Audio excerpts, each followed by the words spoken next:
Real meeting of minds அப்படின்னு சொல்லுவாங்க. நேருக்கு நேர சந்திக்கக்கூடிய அந்த திறனை முற்றிலும் அழிச்சிடுறாங்க. இப்போ ஒரு பிளாட் போடுறாங்க, ஃபர்ஸ்ட் ப்ரொமோட்டர் போடுறாரு, ஓனர் வந்து இருக்காரு, ஓனர் வந்து இறந்து போயிடுறாரு. ஒரு பேச்சு பவர் ஏஜென்ட் மூலமாக ஒரு சொத்தை பதிகிறாங்க அப்படின்னா, இன்னைக்கு இருக்கக்கூடிய டாக்டர்ஸ் வந்து பார்த்தீங்கன்னா 200 500 லைஃப் சர்டிஃபிகேட்னு பேர் கையெழுத்தை வாங்கி போட்டு விட்ருவாங்க. ஆமாம், ஆள் உயிரோட தான் இருக்காரு அப்படின்னு சொல்லிட்டு போட்டு விட்ருவாங்க. அதை வெரிஃபிகேஷன் பண்ணுறதுக்கான சிஸ்டம் இல்லை. அப்போ முதண்டு பதிகிறப்போ ஒரு பத்திரத்தை தப்பாக பதிஞ்சிட்டா அதனுடைய வேலிடிட்டி என்ன? ஒரு 18 வயசுக்கு கீழே இருக்கிற மைனர் சொத்தை நீங்கள் பதிஞ்சு விட்டீங்கன்னா அதோட வேலிடிட்டி என்ன? ஒரு மன வளர்ச்சி குன்றிய குழந்தைகளோ மன வளர்ச்சி குன்றிய நபர்கள்ட்ட இருந்து நீங்கள் சொத்தை வாங்கியிருந்து அது எதிர்காலத்தில் ப்ரூஃப் பண்ணாங்கன்னா அந்த சொத்தோட லீகல் வேலிடிட்டி என்ன? ஒன்றுமே கிடையாது. அவன் வந்து தண்ணி அடிக்கிறவனா இருக்கான், அல்லது கஞ்சா குடிக்கியா இருக்கான் அப்படின்னா அவன்கிட்ட இருந்து நீங்கள் சொத்தை வாங்கியிருக்கீங்க. இல்லை என்னை அரட்டி உருட்டி மிரட்டி வாங்கினாங்க, இந்த கட்ட பஞ்சாயத்து கோஷ்டி என்னை பண்ணாங்க அப்படின்னு ரியல் எஸ்டேட் மாஃபியா கும்பல் வந்து அவங்க சாதகமாக அந்த சிஸ்டத்தை பயன்படுத்துறதுக்கான லூப் ஹோல்ஸ் இருக்குது. இதை என்ன பண்ணணும் அப்படின்னா அரசாங்கம் இதை சரி செய்யணும். சரி செஞ்சுட்டு சிஸ்டத்தை கொண்டு வாங்க. இந்த கார்பரேஷனை அறிவிச்சுட்டு 20 வருஷம் கழிச்சு பாதாள சாக்காடையும் இதுவும் போடுற கதையாக இருக்குது. ஆனால் வரி வாங்குறது மட்டும் சரியாக வாங்கிடுவாங்க, அந்த நிலத்தோட விலையை ஏற்றி விட்டுருவாங்க. இப்போ இது ஒரு பெரிய ஒரு ட்ராபேக் இந்த ப்ரெசன்ட்லெஸ் ரெஜிஸ்ட்ரேஷன் சிஸ்டத்தில். ஈஸி வெரிஃபிகேஷன் நீங்கள் பிரிண்டடாக எடுத்து ஆஃப்லைனில் பிரிண்ட் எடுத்து பார்த்து ஸ்க்ரூட்டனைஸ் பண்ணி நீங்கள் கொண்டு போகிறப்போ உங்களுக்கே ஒரு ஐடியா கிளாரிட்டி இருக்கும். இப்போ என்ன பண்ணுறாங்க, ஆன்லைனில் அந்த ஈஸியை சப்மிட் பண்ணு அப்படின்றாங்க.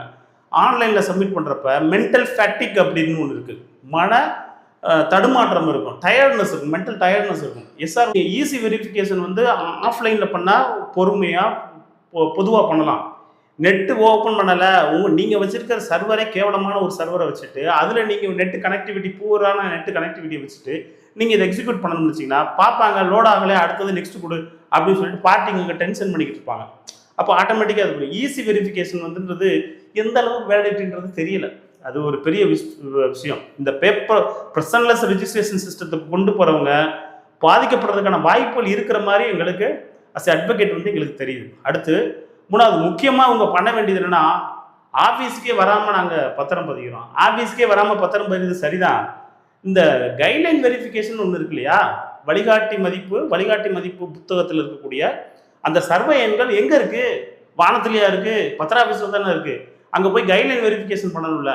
கைட்லைன் வேல்யூ வெரிஃபிகேஷன் எதுக்காக பண்ணுறதுனா, அதில் தாவா சொத்துக்களோ அல்லது இடி ஐடி வேறு கோர்ட் அட்டாச்மெண்ட்டு அல்லது வேறு யாராவது பிரதிவாதி ஏதாவது மனு கொடுத்துருப்பாங்க, அல்லது பஞ்சமி நிலமாக இருக்கும், அல்லது வேறு ஏதாவது தடை செய்யப்பட்ட நிலங்களாக இருக்கும். அந்த மாதிரி நிலங்களை வந்து கைட்லைன் வேலையில் குறித்து வச்சுருப்பாங்க. இவங்க இங்கேருந்து என்ன பண்ணுறது, பகுமானமாக ப்ரெசன்ட் லிஸ்ட்டில் போட்டு விட்றது. அங்கே போனால் என்ன நடக்கும், இந்த டாக்குமெண்ட் இதில் இருக்குது, பணங்கன்னா எல்லாம் கட்டி முடிச்சு தான் போக முடியும், சும்மா போக முடியாது. ப்ரெசன்ட் லிஸ்ட் ரெஜிஸ்ட்ரேஷனில் பணம்லாம் பார்ட்டிகிட்ட இருந்து முதவே வாங்கி டோக்கன்லாம் போட்டு தான் போக முடியும். நீ பதிஞ்சா பதிலாட்டி போ, ஆனால் எங்களுக்கு பணத்தை கட்டு. இதுதான் இன்னைக்கு இருக்கக்கூடிய பதிவுத்துறையோடைய ஒரு முக்கியமான பாயிண்டாக இருக்குது. அப்போ தாவா சொத்துக்களை எப்படி இதுன்றது, அப்போ என்ன பண்ணணும், மிஸ்டர் லோகேஷ் செல்வன் தமிழ்செல்வன் என்ன பண்ணணும், அமைச்சர் என்ன பண்ணணும்னா, ஒட்டுமொத்த கைட்லைன் வேல்யூ புத்தகத்தில் இருக்கக்கூடிய சர்வே நம்பர்களை ஆன்லைனில் ஏற்றிருக்கீங்க. எதுக்கு ஏற்றிருக்கீங்க? வேல்யூ பார்த்து நாங்கள் எவ்வளோ பணம் கட்டுறதுன்னு. அது வந்து பிரயோஜனப்படாது மிஸ்டர் அமைச்சரே. அது எதுக்காக கொடுத்துருக்காங்கன்னா, அதில் இருக்கக்கூடிய யார் யார் தாவா கொடுத்துருக்காங்க, பேனால் எழுதி வச்சுருக்கீங்க, பென்சிலில் எழுதி வச்சுருக்கீங்க, ப்ளூ கலரில் எழுதி வச்சுருக்கீங்க, ரெட் கலரில் எழுதி வச்சுருக்கீங்க, எது என்னன்னே எங்களால் கன்ஃபியூஸ் ஆகுது. அப்போ என்ன பண்ணணும், உண்மையிலே தாவா அந்த சொத்துக்குரியது எது மனுதாரர் கொடுத்துருக்காரா அல்லது சம்மந்தம் இல்லாத கொடுத்து கட்ட பஞ்சாயத்து பண்ண எல்லாம் ஆன்லைனில் ஏற்றுங்க. ஆன்லைனில் ஏற்றிட்டா ஒரு நீங்கள் தான் மார்க்கிங் கலர்ஸ் நிறையா வந்துருச்சுல, இந்த சொத்து இந்த ப்ராப்பர்ட்டி தாவாவில் இருக்குது, ஒரு ரெட் கலர் லைன் அதில் காமிங்க, ஷோ பண்ணுங்க. ஒரு இன்னசென்ட் பையர் பாதிக்கப்படாமல் தப்பிப்பார்ல. நான் இதை உங்களுக்கு குறை சொல்லிருக்கேன், எனக்கு இது கிட்டத்தட்ட 10-15 வருஷங்களா நடந்துக்கிட்டு இருக்கு. ஆன்லைன் வந்தாலும் எதை செய்யணுமோ அதை செய்கிறதில்ல. பிடுங்கப்பட்ட ஆணிகள் எல்லாமே தேவையில்லாதான், பிடுங்கப்பட வேண்டிய ஆணிகள் இன்னும் நிறையா இருக்குது அப்படின்றதுக்காக தான் இந்த வீடியோ. அப்போ கைட்லைன் வேல்யூவில் இருக்கக்கூடிய பிரச்சனைகளை எப்படி ஆன்லைனில் இருந்துக்கணும், ஆஸ் ஏ ரைட்டரோ ஒரு அட்வொகேட்டோ அது ஒரு நல்ல அனுபவமான ஒரு எழுத்தரோ கைட்லைன் வேல்யூவை பார்த்துட்டு தானே எழுத முடியும். இப்போ நீங்கள் என்ன சிஸ்டத்தை கொண்டு வரீங்க, இங்கே பார்ட்டி கொடுத்தாங்க, பையர் செல்லர் கொடுத்தாங்க, நீங்கள் பத்திரத்தை பதிச்சு நேராக அங்கே அனுப்பிடுவீங்க, பணம்லாம் கட்டி போனால் தான் அங்கேருந்து டோக்கன் கிரியேட் ஆகும். இப்போ தாவா இருக்குன்னு சொல்லி ரிஜெக்ட் பண்ணாங்கன்னா இந்த பணம் யார் கொடுப்பா? பத்திரப்பதிவுத்துறை வந்து அந்த பையர் இன்னசென்ட் பையருக்கு வந்து பணத்தை திரும்ப கொடுத்துருமா, இல்லை அவர் அக்கௌண்ட்டில் திரும்ப ரீடெபாசிட் பண்ணிடுவீங்களா? இல்லை கோர்ட்டு வழக்கில் ஏதாவது ஒரு கேஸ் மாட்டுது, அவங்களுக்கு வந்து நீதிமன்றத்தில் இந்த பையர்கிட்ட வாங்கின பணத்தை நீங்கள் போய் டெபாசிட் பண்ணுறீங்களா, அல்லது அந்த பத்திரத்துக்கான தொகையை செலவு தொகையை நீங்கள் கொடுக்குறீங்களா? எதுவுமே கிடையாது. ஈஸியில் என்ன சொல்கிறீங்க, இத்துறை பொறுப்பேற்காது. இது ஒரு முக்கியமான ஒரு விஷயம். அதுக்கடுத்து என்ன இதில் ஒரு நடக்கிற ஒரு பெரிய கூத்து எப்படின்னா, சிடி இப்போ நேராக ஃபிசிக்கல் ப்ரெசென்ட்டில் நம்ம போனோம்னா யார் யார் வந்தாங்க போனாங்க, வாங்குறவங்க விற்கிறவங்க, சாட்சி, பத்திர எழுத்தர், சார்பதிவாளர் அப்படின்னு ஒரு பெரிய ஒரு கும்பலே இருக்குது. இதில் இது எல்லாமே ரெக்கார்ட் ஆகும். ஒரு சிடி கொடுக்குறீங்க. ப்ரெசன்ட்லெஸ் ரெஜிஸ்ட்ரேஷன் சிஸ்டத்தில் இந்த சிடி வருமா? வராது. அப்போ தடயங்களை அழிக்கிறீங்க. நீங்கள் தடயத்தை அழிக்கிறதுக்கு நீங்கள் முயற்சி பண்ணுறீங்க. இது முக்கியமான ஒரு பாயிண்ட். யாரோட ஐடென்டிட்டியை அழிக்கிறீங்க? வருஷத்தில் நேர்மையாக சம்பாதிச்சு ஒரு சொத்து வாங்குறது ஒரு பெரிய விஷயம். அந்த சொத்தை பதிகிறது கூட பத்திர ஆஃபீஸுக்கு வர முடியாத ஆட்கள் என்ன நபர், எந்த மாதிரியான நபர்களாக இருப்பாங்க? ரைட்டு. இந்த ஐடென்டிட்டியை மறைக்கிறது ஒரு பக்கம் இருக்கட்டும். ஒரு பத்திரத்தை பிரிண்ட் அவுட் எடுத்து கொண்டு போகணும்னா பேப்பர் ஃபார்மில் இருக்கிற அந்த பேப்பர், ஸ்டாம்ப் பேப்பர்ன்றது ஒரு லுக்காக இருக்கும், ஹைஃபையாக இருக்கும், பார்க்குறதுக்கு ஒரு வேலிடிட்டி இருக்கும். நீங்கள் என்ன பண்ணுறீங்க, அதை இ ஸ்டாம்ப் கொண்டு வரீங்க. இ ஸ்டாம்ப் கூட ஓரளவுக்கு ஏற்றுக்கலாம். ஆனால் வெறுமனை பத்திரத்தில் வெறுமனை A4 ஷீட்லையும் பாண்டட் பேப்பர்லையும் பிரிண்ட் அவுட் எடுத்துகிட்டு பார்ட்டிக்கு கொடுங்க. எத்தனை பேர் நம்புவாங்க? அங்கே இருக்கவங்க எல்லாருமே படிக்காத பாமரர்கள் தான். படித்து பட்டம் பெற்றவர்கள் ஏமாந்த ஆளுல பேராசை பிடிச்சவனா தான் இருக்கான். அப்படி ஏமாந்த பயிரில் தான் இருக்குங்க. ஒரு பத்திரன்ற லுக்கு எப்படி இருக்கும்? பத்திரன்றதை எப்படி படிக்காத நபர்கள், சாதாரண நபர்கள் எப்படி நம்புவாங்க? இதை நீங்கள் சரி செய்யணும். அவங்களுக்கு வேலிடிட்டி கொடுக்கணும். இது PDF ஃபைலில் கொடுக்குறீங்க. பணம் கொடுக்கறது, வாங்குறவங்க விற்கிறவங்க 2 பேரும் பண்ணிக்கிறாங்க. ரைட்டு. நீங்கள் என்ன பண்ணுறீங்க, அதை எக்ஸிக்யூட் பண்ணி கொடுக்குறீங்க. அப்போ அந்த பத்திரத்தை பத்திரன்ற ஸ்டாண்டர்ட் ஃபார்மேட்டில் நீங்கள் வச்சுருந்தா என்ன, வெறும் பேப்பரில் கொடுக்குறீங்க. இப்போவே அப்படி தான் வந்துருச்சு. முன்னாடிலாம் நல்ல நல்ல இது இருந்தது. பாரம்பரியம், கலாச்சாரன்றது அது ஒரு முக்கியமான இடம். அந்த இடத்த மிஸ் பண்ணாதீங்க. பேப்பரில் இருந்தாலும் ஒட்டுமொத்தமாக நீங்கள் ஸ்கேன் பண்ணி A4 ஷீட்டில் எடுத்துங்க அப்படின்னு சொல்கிறீங்க. அது நல்லாவா இருக்கும்? எந்த அளவுக்கு படிக்காதவங்க நான் பத்திரம் போல பணம் கட்டியிருக்கேன், பத்திரம் எங்கேயா அப்படின்னு இப்போவே நிறைய பிரச்சனைகள் வருது. ஏன்னா இப்போ வெறும் 5000, 25,000, முன்னாடி 25,000 கொடுத்துட்டு இருந்தாங்க. இப்போ வெறும் 5000, 1000, 500, 100 இவ்வளோதான். கொஞ்சம் கொஞ்சமாக இதை நம்பி இருந்திருக்காங்க பாருங்க, ஸ்டாம்ப் என்று அந்த தொழிலை செஞ்ச அத்தனை பேரையும் நீங்கள் இதோட காலி பண்ணுறீங்க இந்த வருஷத்தோட. இது ஒரு முக்கியமான ஒரு விஷயம். அடுத்து இந்த ப்ரெசன்ட்லெஸ் ரெஜிஸ்ட்ரேஷன் திட்டத்தில் முக்கியமான ஒரு பாயிண்ட் என்ன, ஃப்ரீ கன்சென்ட். ஃப்ரீ கன்சென்ட்னா, நான் ஒரு சொத்தை ஒருத்தருக்கு விற்கும் பொழுது நல்ல மனநிலையும் உறுதியான தெளிவான மனநிலையிலையும் நான் விற்கிறேன் அப்படின்றது ஒரு சாட்டிஸ்ஃபேக்ஷனோட சொல்லணும். அந்த இதை இங்கே விற்கிறவர் ஒரு பக்கம் இருக்கார், வாங்குறவர் ஒரு பக்கம் இருக்கார். ரியல் மீட்டிங் ஆஃப் மைண்ட்ஸ் எங்கே இருக்குது? இல்லை. லீகல் கிளாரிட்டி கிடையாது, லீகல் வேலிடிட்டி கம்மி. ரெண்டாவது லீகல் அந்த அக்செப்டன்ஸ், இந்த டாக்குமெண்ட் இருக்குது பார்த்தீங்களா, இந்த டாக்குமெண்ட்டில் நாளைக்கு ஒரு செக்கோ அது வேறு ஏதோ கொடுத்துட்டு நான் கொடுத்தேன் இது பண்ணலை, இந்த பத்திரத்தை கேன்சல் பண்ணி கொடுங்கன்னு யாராவது வந்தாங்கன்னா என்ன பண்ணுவீங்க? சரி, இவ்வளவும் நீங்கள் இன்ட்ரோடியூஸ் பண்ணுறீங்க, நல்ல விஷயமாவே இருக்கட்டும். இதில் நாளைக்கு ஏதாச்சும் ஒரு பிரச்சனை ஏற்பட்டால் இதை தீர்க்கிறதுக்கு தனியாக ஒரு குறை தீர்ப்பு மையம் வச்சுருக்கீங்களா? ஒரு கஸ்டமர் கேர் சென்டர் வச்சுருக்கீங்களா? தயவு செஞ்சு ஏற்கனவே கஸ்டமர் கேர் இருக்குன்னு சொல்லாதீங்க. அது இருக்கிறதுலே கேவலமான கஸ்டமர் கேர். ஒரு ஃபோன் பண்ணி ஒரு ஈசி வரல, ஒரு நகல் வரல, ஒரு இது பண்ணணும்னா அங்கே இருக்கக்கூடியவங்க ஏதோ இந்த ஏலியன்ஸ் பேச்சில் பேசுகிற மாதிரியும் நம்ம சொல்கிறது அவங்களுக்கு புரியாத மாதிரியும் மணிக்கணக்கில் இது பண்ணுறாங்க. இருக்கிறதுலே இந்தியாவில் இருக்கக்கூடிய கஸ்டமர் கேர் தான் மோசமான கஸ்டமர் கேர். இப்போ எல்லா சிக்கல்லிருந்து நீங்கள் தப்பிச்சுக்கிறீங்க. அதுதான் இதோடைய வெளிப்பாடுன்னு நான் நினைக்கிறேன். நிறைய இளைஞர்கள் படிச்சுட்டு சும்மா இருக்கான். ஜென்சி இளைஞர்கள், ஜென் ஆல்ஃபா இளைஞர்கள் வந்துட்டான். அவன் படித்தவனுக்குலாம் வேலை யார் கொடுப்பா? இந்த பத்திரத்தை கொண்டு போனால் ஒரு சப் ரெஜிஸ்டர் பார்ப்பாங்க, ஒரு ரைடர் பார்ப்பாரு, அது அங்கே வரக்கூடிய புரோக்கர்ஸ் பார்ப்பாங்க, அதுக்கடுத்து அங்கே சாட்சி கையெழுத்து போட வருவாங்க. யாராவது ஒருத்தர்களே ஏதாவது ஒரு தவறு இருக்கும், அந்த தவறை பார்ப்பாங்க, சரி பண்ணுவாங்க. அது எதையுமே இதில் ரெக்டிஃபிகேஷன் பண்ண முடியாது. எல்லாமே அரசாங்கம் மொத்தத்தையும் வெளியில் அவுட் சோர்சிங் பண்ணி விட்டுறணும். எங்களுக்கு காசு மட்டும் வேணும் அப்படின்னு தான் இன்னைக்கு இருக்கக்கூடிய பத்திரப்பதிவுத்துறை இயங்கிக்கிட்டு இருக்கு.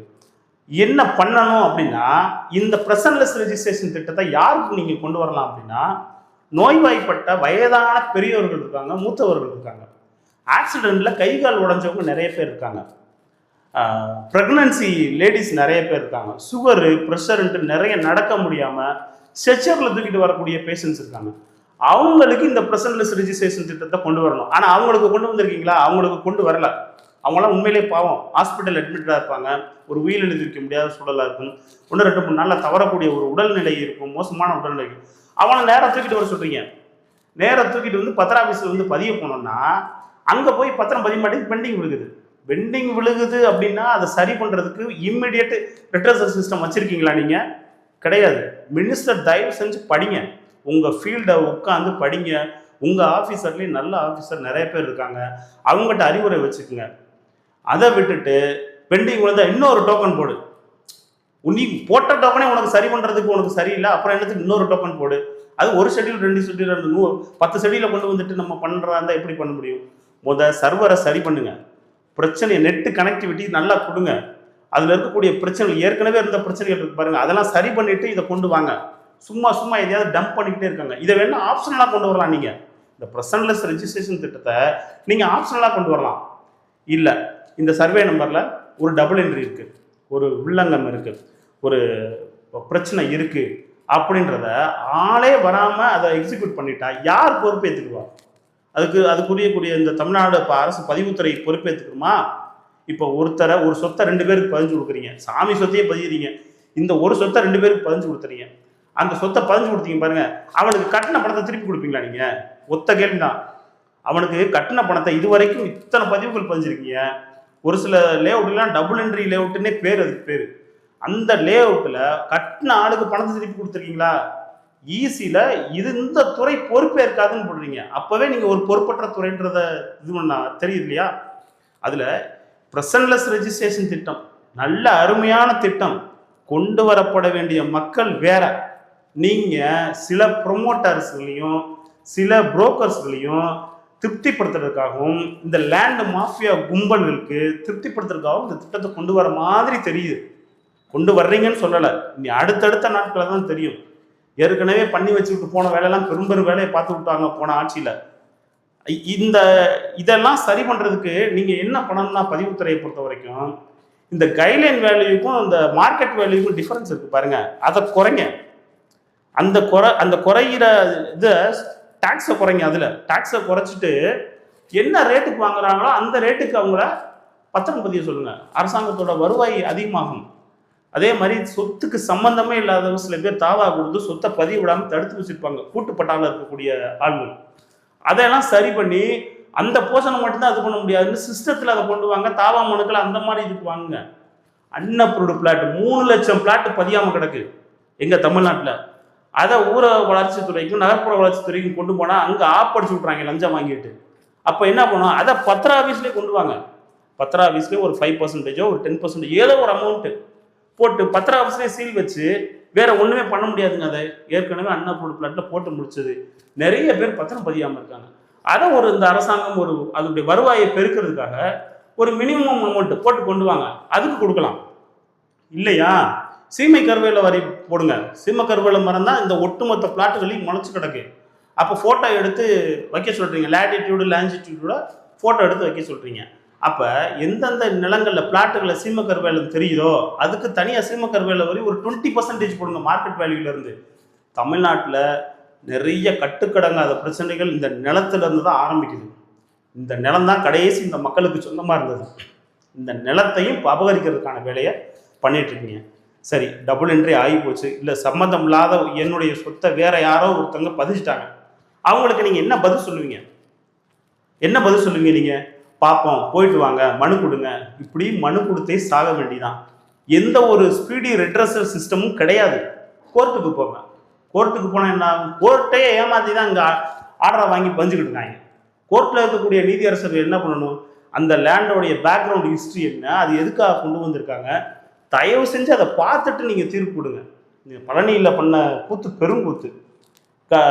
அதில் பாருங்கள், அடுத்தடுத்து நடக்கிற சம்பவங்களை நீதிமன்றங்கள் மேலே இருக்கக்கூடிய நம்பிக்கையே போச்சு. அப்போ யாரைத்தான் நம்புறது?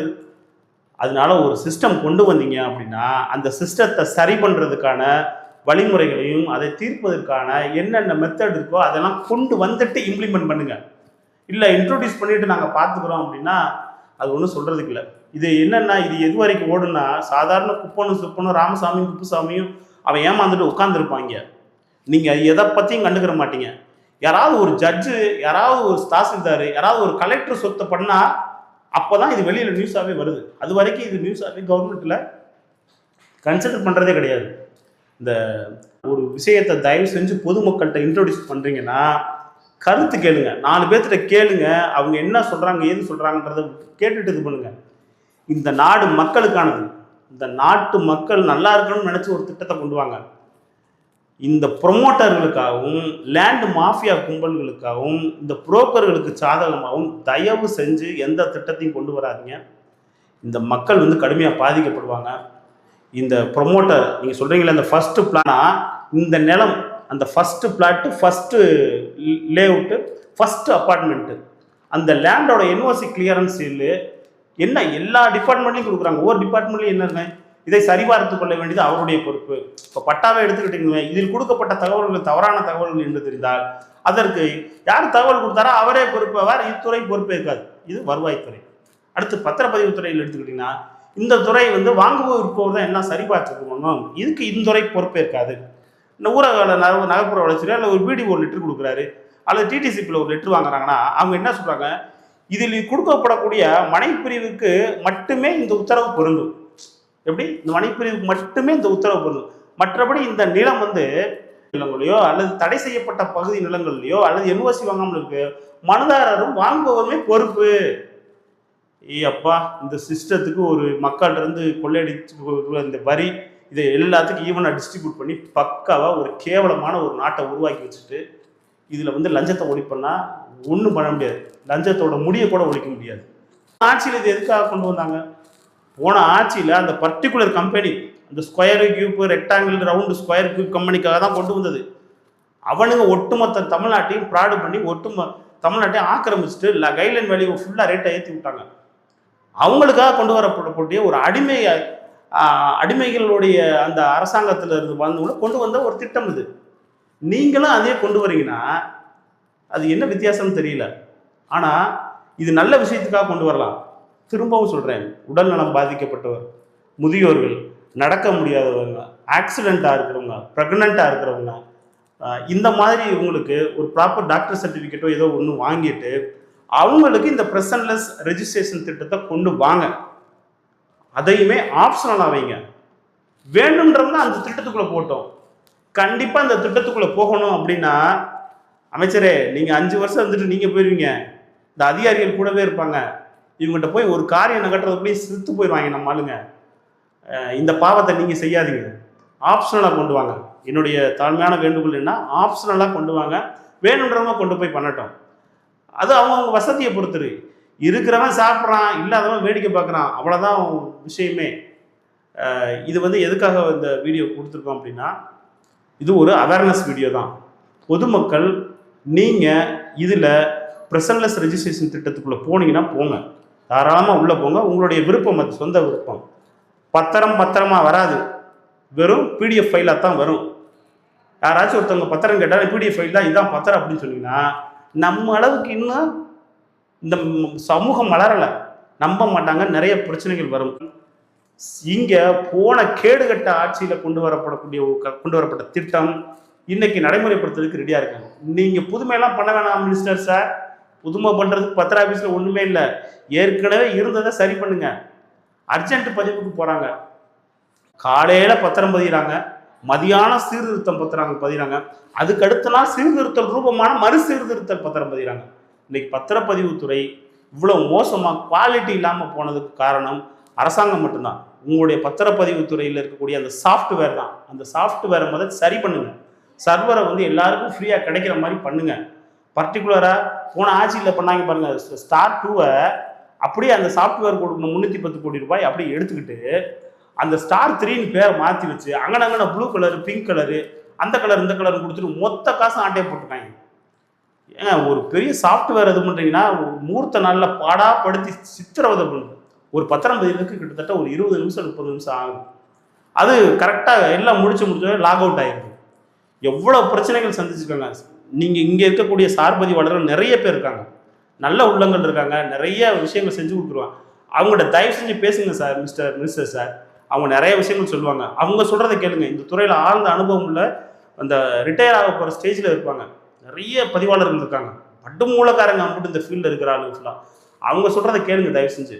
அவங்களுடைய இதை வாங்கிட்டு உள்வாங்கிட்டு அப்புறமே நீங்கள் கொண்டு வாங்க. எடுத்தோம் கவுத்தம்னு பண்ணிட்டு போனீங்கன்னா கடுமையான கெட்ட பேரை நீங்கள் பொதுமக்கள்கிட்ட சம்பாதிக்க வேண்டியது இருக்கும். பாதிக்கப்பட்டவன் எல்லாருமே உங்களுக்கு எதிராக தான் ஓட்டு போடுவான். இதை நீங்கள் கொஞ்சம் கவனத்தில் வச்சுக்கிறன்றது நல்லது. நன்றி, வணக்கம்.